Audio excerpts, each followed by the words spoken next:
quite often we're programmed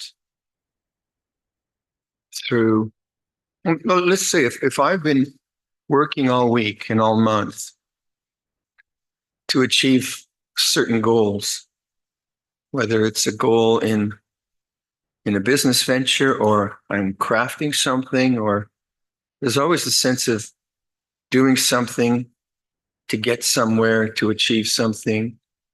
And that's the momentum we have, which, is kind of necessary. So if whatever I'm doing, even driving a car, getting from A to B, there's always easily there's a sense of future becoming. And like if I have a doubt, quite often what I do with a doubt is I try to solve the problem. So if I have a doubt, I analyze it and I try to figure it out. And so there's this engagement with the natural process of life to get a goal or to get rid of something that's going on now. And it's just life, isn't it? We don't live passively, we live actively. But in meditation, we're not, at least I haven't found it helpful to so for me, again, I just talk about what works for me. So if it doesn't work for you, you'll get your money back, I'm sure. Or something like that. So for me, like I certainly as a young monk tried to attain things. I'd read about fantastic states of mind or insights, or just reading Luangpor Liam's enlightenment piece in No Worries, in that book, No Worries. Amazing what he achieved. And then there'd be the language of jhana and the language of Sotapatti and all this kind of attainment language, liberation and nibbana. And like in the first years of Wat Nanachat, I was there the first 2 years at Nanachat. This is the first time he was an abbot leading a community. And there was Luangpor Pasano and Ajananando and Luangpor Manindo, Luangpor Viradhammo. It's very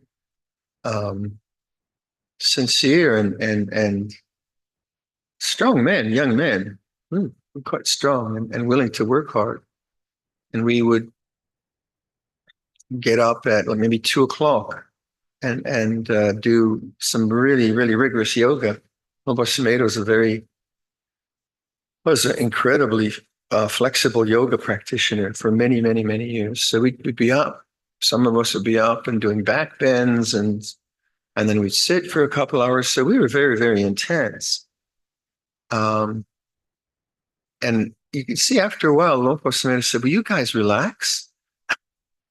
We just relax."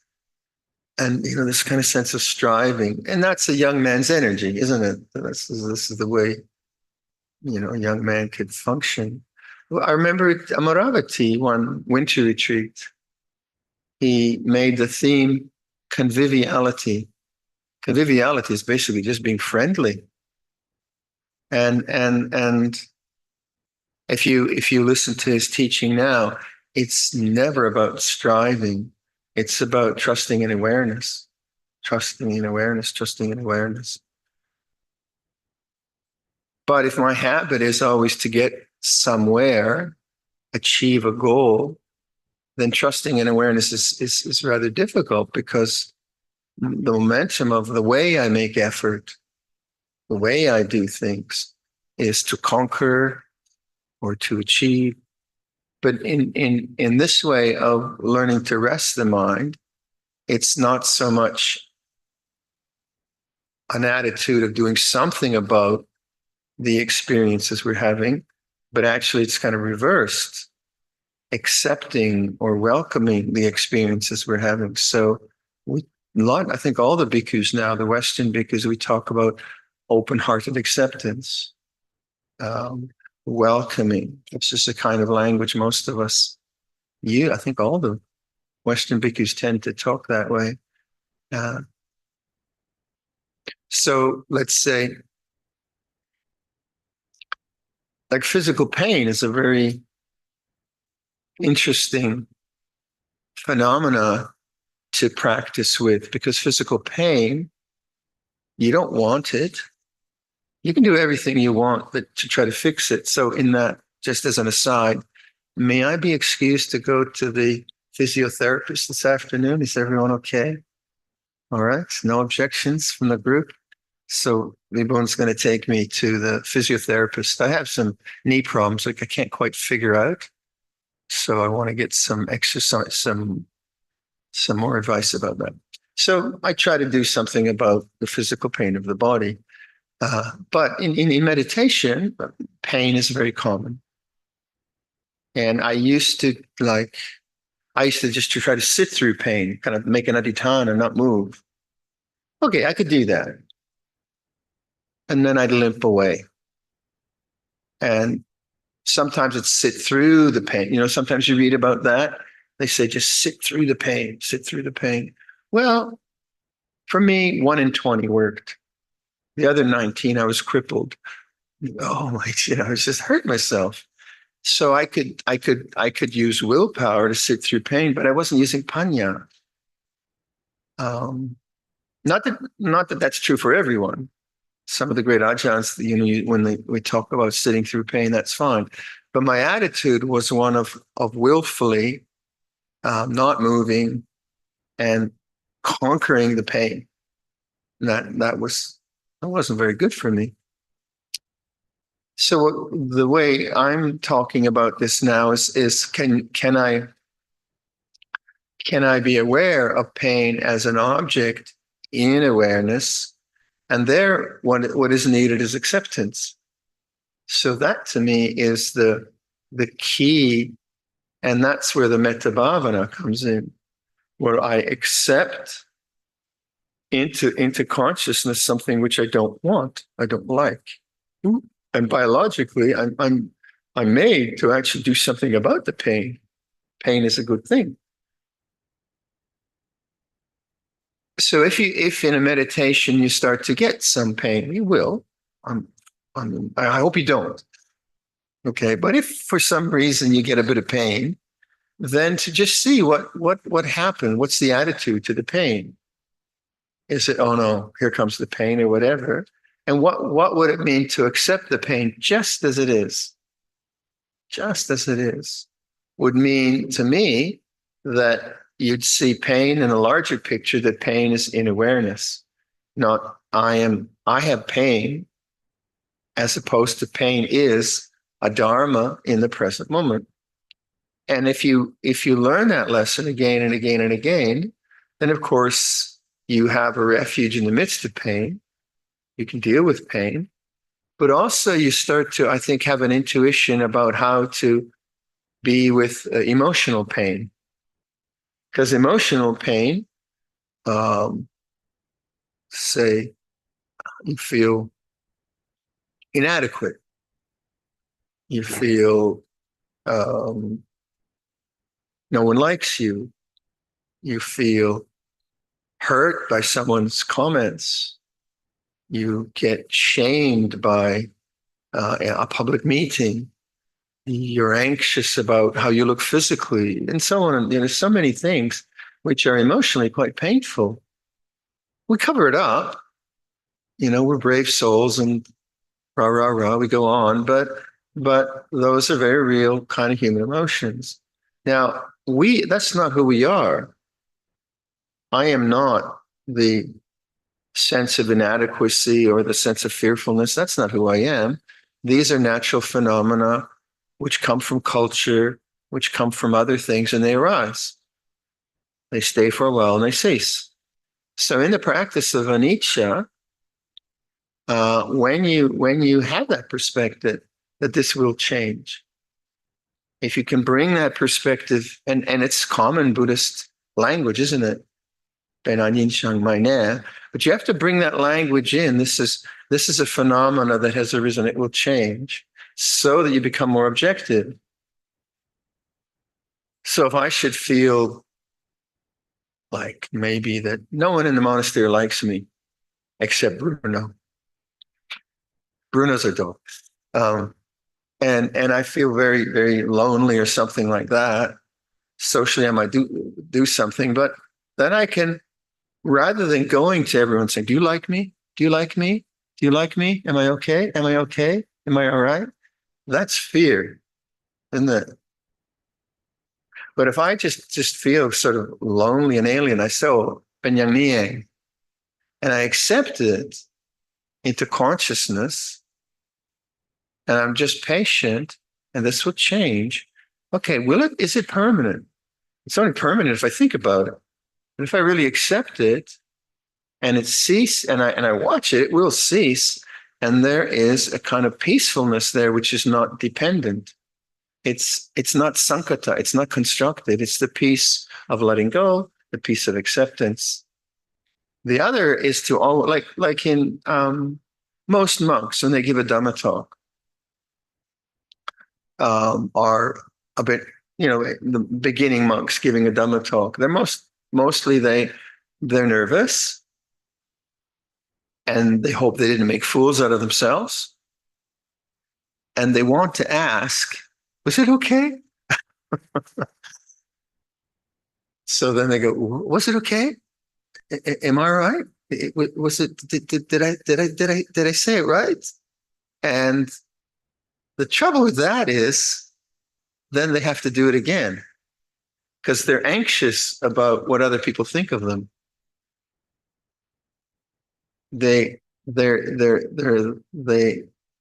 kind of not grangei. I don't know what the word is, but they're anxious about so if I'm anxious about what other people think about me, and I'm always trying to appease them, to look good, to look right, to say the right thing, then I'm functioning from fear. Right? So if I can look at that and see how much social fear we have as human beings, how much of our life is like worried about what do they think of me? Am I okay? Am I looking all right? I think probably that's more for women than men. I think a man can be a slob and get away from it more than women, maybe. I'm not sure. But there's a lot of that sense of peer group pressure or am I okay? And that is endless. There's no liberation from that.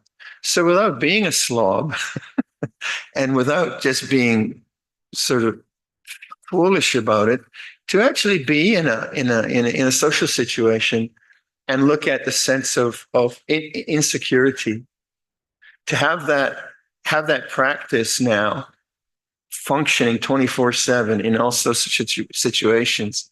And if you feel insecure in a social situation, to say, "Oh, insecurity feels like this," to stay with the fear means what? Means that fear, which drives your personality, drives your ego, that fear now is an object, and it begins to die, begins to cease. Whereas if that fear is acted on, I'm always doing things to please you, to make sure you like me, I am not free. There's no freedom in that. Which doesn't mean I'm arrogant or whatever. So I've certainly learned that in giving Dhamma talks. So in giving a Dhamma talk, the anxiety is, I used to. It's very interesting when you're giving Dhamma talks, and you'll be giving one tomorrow night. I'm going to pick your name out tomorrow. No, I'm kidding. Wouldn't that be good? I threaten no. But like I noticed that in giving Dhamma talks, I used to look, right. I'd always look as I'm talking and say, "Who's uninterested?" And then if someone's falling asleep or uninterested, I focus on them and talk really vigorously because I wanted them to like me. And that was really interesting. And then I'd say, "Who am I? it was usually the young ladies I wanted to like me and older men like my father. So I'd see someone that looked like Moses or God or an older man, and I want why do I care about what this person if they fall asleep or not? And that was my own social anxiety. Right? I want to be liked. I want to be popular like anyone else. And I could actually see that. Oh, so then I just stopped looking at people that aren't interested, and I just look at people that are interested. I just changed my methodology. That was much easier. But it was kind of odd, and that was so deep in me, so deeply ingrained to want people to like me and to want people to approve and to be afraid of criticism. And I think we all have a lot of that. I mean, it's because we're social beings. So so feedback from people can be very good, but not from fear. You want to be functioning from fear. And what we can do about that is you can't get rid of it, but you can let it cease. You can't get rid of these things because they're the what we this concept of anusaya. Anusaya is in English we translate it as latent tendency. In other words, a tendency it's a bit like vipaka karma, but vipaka karma sometimes gets defined as past lives, so that sometimes it's confusing. But it's a psychological tendency that is latent. It's there, available, gets triggered, and then arises as kilesa and asava. As asava is when it kind of flows outwards. So, like in the texts, they say a monk will only face the kilesas related to fame when he's famous, right? So a monk isn't famous, and all of a sudden becomes famous. All of a sudden, the ego has a potential to feel superior, whatever. Like for me, the kilesa of related to social anxiety didn't arise when I was on my own. I love to be on my own. Guess why? Because it was comfortable. Huh?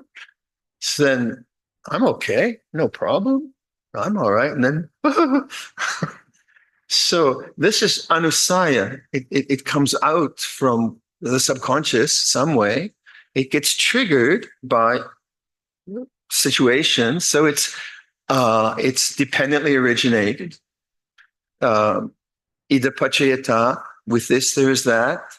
The arising of this, there's a rising of that.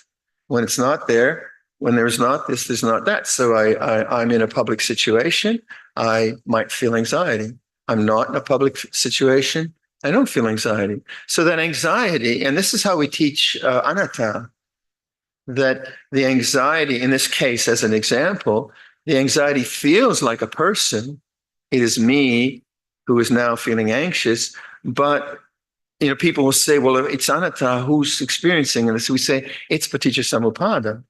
It's idapachayata. It's the structure of nature with this as condition that arises. When there's this, there's that. When this is not, that is not. With the cessation of this is the cessation of that. So I go into a social situation and something arises, anusaya, and a sense of a person maybe arises with that. And if I believe in the sense of a person, that's attachment. But it's really all just natural consequences, causal consequences, cause and effect. What is not cause and effect? What is not causally conditioned? And that is the knowing. Because I can know that I'm feeling comfortable in my kuti, and I can know that I'm feeling anxious in community, maybe as a coarse example. But the knowing isn't causally conditioned. It's not constructed. And that's what this is talking about. So when you're in a situation where social anxiety, as an example, it might be many things, it might be loneliness or whatever.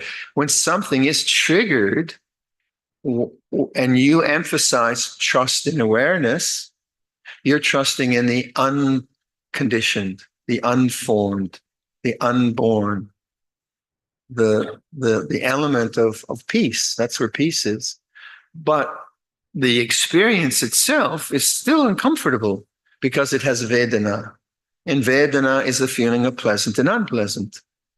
So the Vedana of fear is unpleasant. The Vedana of solitude, in my case, was pleasant. So then when the Vedana of fear comes up in a social situation, what comes with it very quickly is tanha. I don't want this. I'm going back to my kuti. Thank you very much.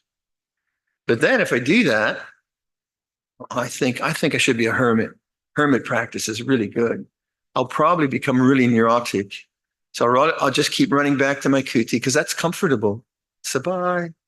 No problem. Bante, would you like to give a talk? How many vassa you have? I have 60 vassa. I'm afraid to give a talk. Not a good idea. So rather than take that, be a hermit, run away from the fear. No, go into the fear. Go into the fear and, fear feels like this. And look at the tanha. So then there's the fear, which is the anusaya in this case. And the fear is not the problem. It's the tanha and upadana. And that's how Paticca Samuppada talks about it. So the anusaya, the latent tendency, this comes up, and there's Vedana, and it feels uncomfortable. And that's where I have to say, I don't want this. It feels like this. It feels like this. It feels like this. I have to be aware of it.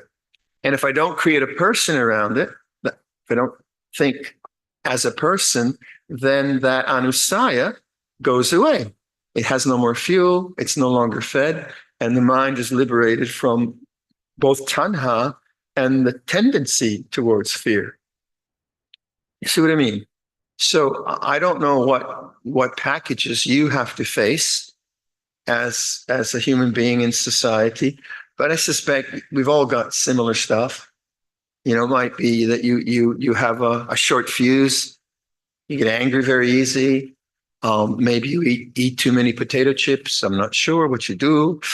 Like let's say, like I often talk to. It's not uncommon for me to talk with people who have had child abuse. And that is tragic. It's so tragic how people get messed up. And so there's one person I've talked to, and I've mentioned this before, but so her way of dealing with the anusaya that comes from child abuse or the latent tendency of self-hatred, very tragic, very powerful.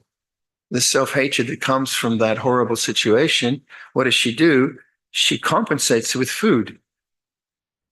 So she compensates, tries to drown this feeling with food. So she goes to a therapist and she works with it.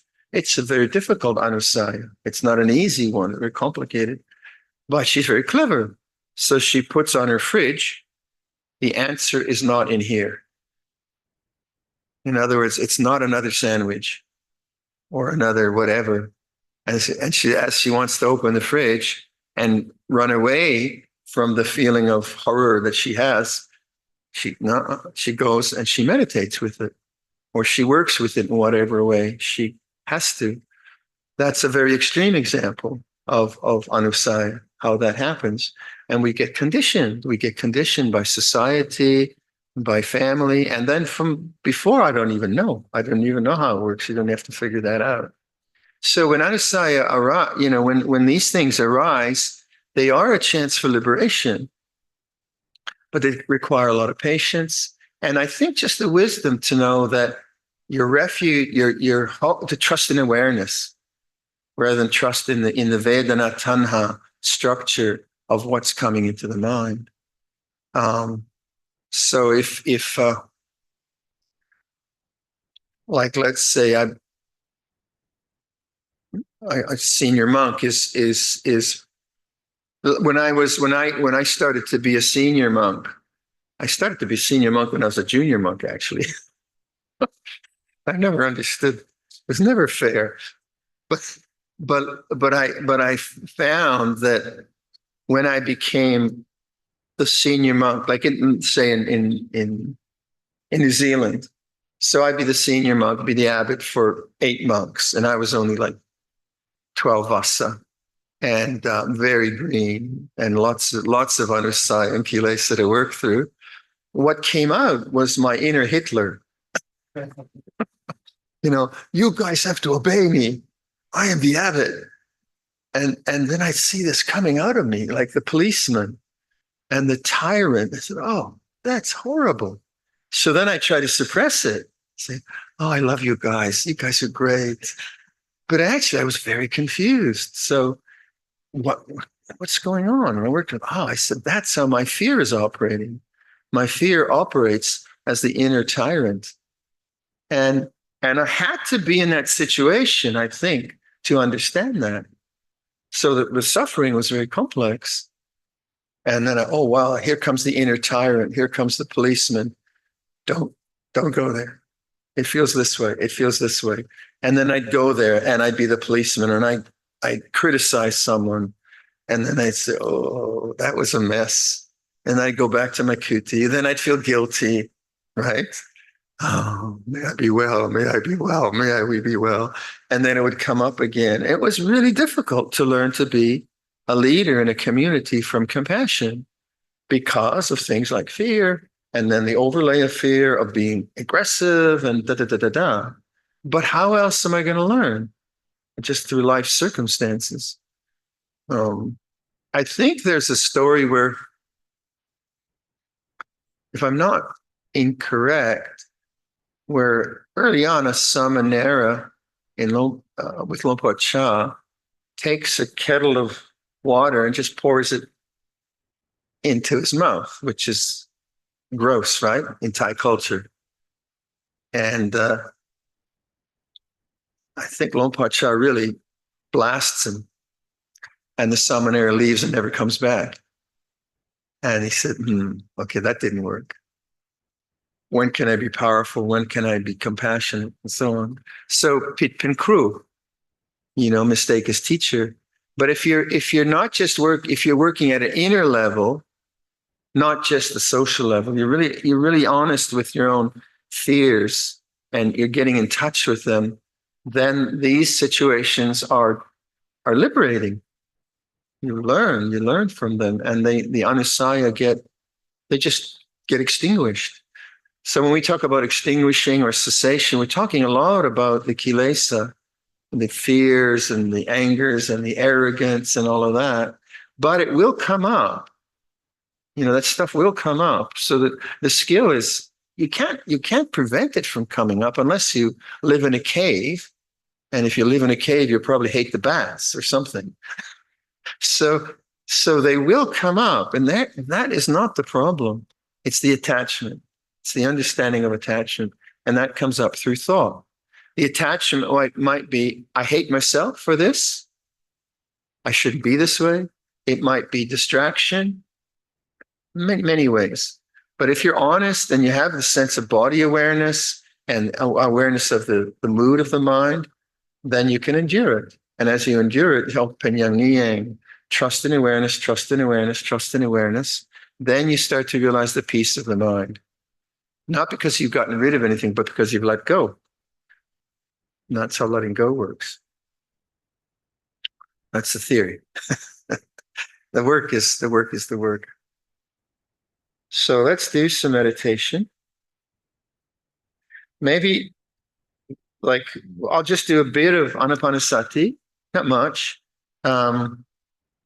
just to get an idea of how to do Anapanasati from that sense of spaciousness. And then if you don't find it helpful, then just let it go. Do something else. Do what you find helpful. So listen to sound. Let the sounds come to you. So a kind of receptive awareness. So notice a way of mindfulness where you're not trying to find anything, just the way things are. It doesn't matter which sounds are here, what the quality is. So acceptance and a kind of receptive quality, of letting things come to you rather than you going out to the sounds. So welcoming, receptive awareness as an attitude. In the same way, whole body awareness, let the bodily feelings and sensations become conscious. So when I do that, I have the contact points, my feet. I've got a bit of a headache, that comes up. Whatever. So there's the same receptive awareness, whole body awareness. And notice that in this, I'm not trying to achieve anything. So I call that non-becoming. I'm not trying to be or get anything else, non-becoming. And then I'm not trying to get rid of anything. So I call that non-resistance, acceptance. So non-becoming, it's like this. Non-resistance, welcoming all things. And then just the clarity of presence. I know that I know. So I start by establishing the right attitudes. Then I want to localize my attention on the breathing, maybe. So I like to feel the breath at the chest. So then I just localize my attention and feel the rising of the chest and the falling of the chest. And this is in awareness. My face is relaxed, not tense, trying to see something. And the flow of breath is in awareness. And then I just try to relax with that flow of in, flow of out. I use the out breath a lot just to let go. In breath, I fill up the body with energy. So I use the localizing attention on the breath to sustain these attitudes of non-becoming, non-resistance, and clarity of presence, one breath at a time. So it's a pleasant thing, and the pleasantness of an out breath, pleasantness of welcoming an in breath. And then with the thinking mind, I just have to keep awakening to the pleasantness of an in breath and an out breath, and be patient with the thinking mind. So there's an acceptance of that too. Thought comes and goes in awareness. This is happening in awareness. Patience is needed. Use the end of the out breath to really relax. Don't rush the in breath. And this is taking place in awareness.